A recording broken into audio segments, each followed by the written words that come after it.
एक छोटे से कस्बे में एक व्यक्ति रहता था जिसका नाम था भोला राम।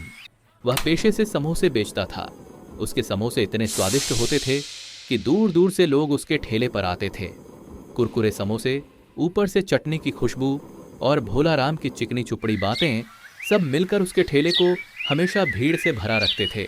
लेकिन भोला राम की एक आदत बहुत बुरी थी, वह था लालच। उसे धन का इतना लालच था कि वह हर ग्राहक से ज्यादा पैसे ऐंठना चाहता था। कभी समोसों का आकार छोटा कर देता, कभी आलू में ज्यादा मसाले डालकर वजन कम कर देता, तो कभी चटनी में पानी मिलाकर मात्रा बढ़ा देता। लोग कई बार समझ भी जाते, लेकिन उसके समोसे इतने अच्छे होते कि वे शिकायत करने के बावजूद फिर से उसके ठेले पर आ जाते।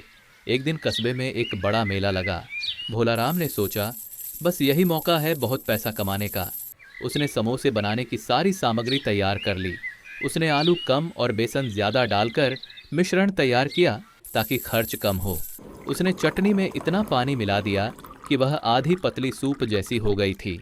उसके मन में बस एक ही ख्याल था, ज्यादा से ज्यादा पैसा। मेले के दिन भीड़ बहुत थी। पहला ग्राहक एक बुजुर्ग व्यक्ति था।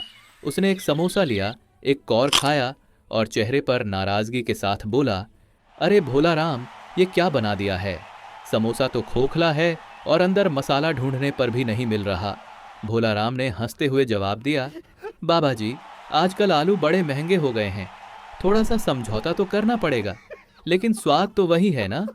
बुजुर्ग ने नाखुश होते हुए कहा, स्वाद कहाँ है, बस मसालों की झंझनाहट है और यह चटनी तो बिल्कुल पानी जैसी है। हंसते हुए भोला राम बोला, अरे बाबा, मेले में सब चलता है। बुजुर्ग सिर हिलाकर आगे बढ़ गए, लेकिन भोला राम पर कोई असर नहीं हुआ। वह लगातार पैसे बटोरता रहा। भोला राम की दुकान के पास एक बूढ़ी महिला बैठी थी जो लोगों को देख देख कर मुस्कुरा रही थी। कुछ देर बाद वह महिला भोला राम के ठेले के सामने आकर खड़ी हो गई और बोली, बेटा, मुझे एक समोसा दोगे? उसने 5 रुपए का सिक्का भोला राम के हाथ में रख दिया। भोला राम ने उसे एक सबसे छोटा और अधपका समोसा दे दिया।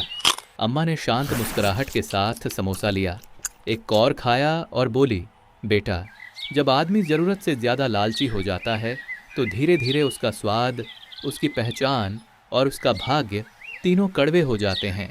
भोला राम हंस पड़ा, अम्मा, ज्ञान की बातें छोड़ो, मुझे रोजाना सैकड़ों ग्राहक मिलते हैं, मैं क्यों चिंता करूं?